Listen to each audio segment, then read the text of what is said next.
بسم اللہ الرحمن الرحیم۔ السلام علیکم ورحمۃ اللہ وبرکاتہ۔ ناظرین، آج ہم آپ کو حضور صلی اللہ علیہ وآلہ وسلم کے بچپن کے واقعات سناتے ہیں۔ ویڈیو شروع کرنے سے پہلے ہمارے چینل علم و بیان کو سبسکرائب کریں، ویڈیو کو لائک اور شیئر ضرور کریں۔ ناظرین، عرب کے لوگوں کا دستور تھا کہ جب ان کے ہاں کوئی بچہ پیدا ہوتا تو وہ دیہات سے آنے والی دائیوں کے حوالے کر دیتے تھے تاکہ دیہات میں بچے کی نشو و نما اچھی ہو اور وہ خالص عربی زبان سیکھ سکیں۔ دائیوں کا قافلہ مکے میں داخل ہوا اور دائیوں نے بچوں کی تلاش شروع کر دی۔ وہ دائیاں حضرت مطلب کے گھر میں بھی آئیں اور آپ صلی اللہ علیہ وآلہ وسلم کو اس خیال سے چھوڑ کر چلی گئیں کہ یہ بچہ تو یتیم ہے اور ہمیں اس یتیم بچے کے گھرانے سے کیا ملے گا۔ اسی طرح دائیاں آتی رہیں اور جاتی رہیں۔ کسی نے آپ کو دودھ پلانا منظور نہ کیا کیونکہ یہ سعادت تو حضرت حلیمہ رضی اللہ تعالی عنہا کے مقدر میں تھی۔ جب حلیمہ مکہ پہنچی تو انہیں معلوم ہوا سب عورتوں نے بچے لے لیے ہیں اور کوئی بچہ نہیں رہا، ہاں ایک بچہ ہے جسے سب عورتیں چھوڑ کر چلی گئیں۔ حلیمہ سعدیہ نے اپنے خامن سے کہا، مجھے یہ بات ناگوار گزر رہی ہے کہ سب عورتیں تو بچے لے کر چلی جائیں اور میں بچے کے بغیر خالی ہاتھ یہاں سے واپس لوٹوں، یہ مجھے تانے دیں گی، کیوں نہ ہم اس یتیم بچے کو اپنے ساتھ لے چلیں۔ عبداللہ بن حارث بولے، کوئی حرج نہیں، کیا خبر اللہ اسی بچے کے ذریعے ہمیں خیر و برکت عطا کر دے۔ چنانچہ حضرت حلیمہ رضی اللہ تعالی عنہ جناب حضرت مطلب کے گھر پہنچی۔ حضرت مطلب اور حضرت آمنہ نے حضرت حلیمہ کو خوش آمدید کہا اور حضرت آمنہ آپ صلی اللہ علیہ وآلہ وسلم کو لے کر آئیں۔ آپ صلی اللہ علیہ وآلہ وسلم ایک اون کی چادر میں لپٹے ہوئے تھے، وہ چادر سفید رنگ کی تھی۔ آپ صلی اللہ علیہ وآلہ وسلم کے نیچے ایک سبز رنگ کا کپڑا تھا۔ آپ صلی اللہ علیہ وآلہ وسلم سیدھے لیٹے ہوئے تھے۔ آپ صلی اللہ علیہ وآلہ وسلم کے چہرے سے نور نکل رہا تھا اور آپ صلی اللہ علیہ وآلہ وسلم کی سانسوں سے ایسی خوشبو نکل رہی تھی جس سے ارد گرد کا ماحول معطر تھا۔ حضرت حلیمہ رضی اللہ تعالیٰ آپ کا حسن و جمال دیکھ کر حیران ہو گئیں۔ آپ صلی اللہ علیہ وآلہ وسلم اس وقت سوئے ہوئے تھے۔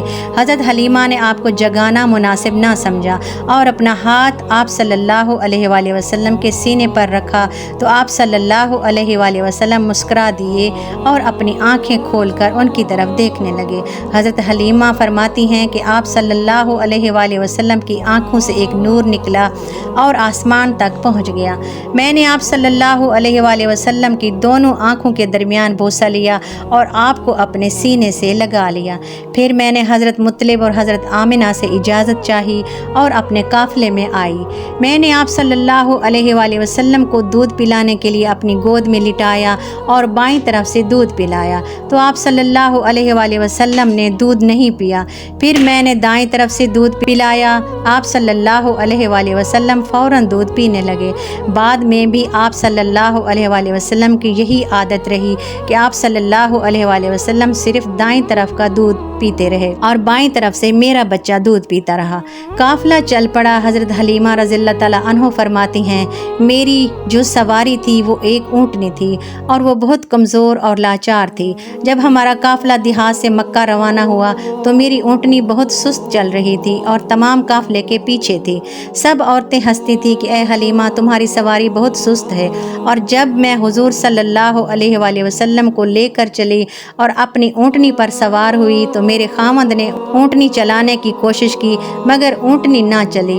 بہت دیر کے بعد مجھے خیال آیا کہ آپ صلی اللہ علیہ وآلہ وسلم کو آگے بٹھایا جائے اور میں آپ صلی اللہ علیہ وآلہ وسلم کو لے کر آگے بیٹھ گئی تو اونٹنی دوڑنے لگی اور سارے قافلے والوں کو پیچھے چھوڑ دیا۔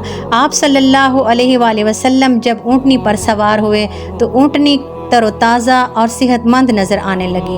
سب عورتیں حیران تھیں کہ یہ کیا معجزہ ہے۔ اے حلیمہ، تم نے اپنی اونٹنی کو ایسا کیا کھلایا کہ وہ اتنی چست ہو گئی؟ حضرت حلیمہ فرماتی ہیں، میرا تو اس میں کوئی کمال نہیں، ہاں جب سے اس بچے کو گود میں لیا اسی وقت سے میں خود کو بھی اور اس اونٹنی کو بھی صحت مند محسوس کر رہی ہوں۔ یہ معاملہ کچھ عجیب ہے۔ یہ لوگ بنو سعد اپنے قبیلے پہنچے۔ حلیمہ رضی اللہ تعالی عنہ فرماتی ہیں ہمارا قبیلہ بہت خشک علاقے میں تھا اور ہماری بکریوں کا پیٹ نہیں بھرتا تھا اور دودھ ان کے تھنوں میں خشک ہو گیا تھا۔ اس شام جب ہماری بکریاں واپس آئی تو ان کے تھنوں میں دودھ بھرا ہوا تھا۔ جب ہم دودھ دہنا شروع کیا تو ہمارے برتن دودھ سے بھر گئے اور ہم نے وہ دودھ سارے قبیلے والوں میں بانٹ دیا، پھر بھی دودھ ختم نہ ہوا۔ غرض ہمارے گھر میں ہر طرف سے برکت نظر آنے لگی۔ ہم جان گئے تھے یہ برکت اس بچے کی وجہ سے ہے۔ ارد گرد کے لوگ یہ خیر و برکت دے کر حیران تھے۔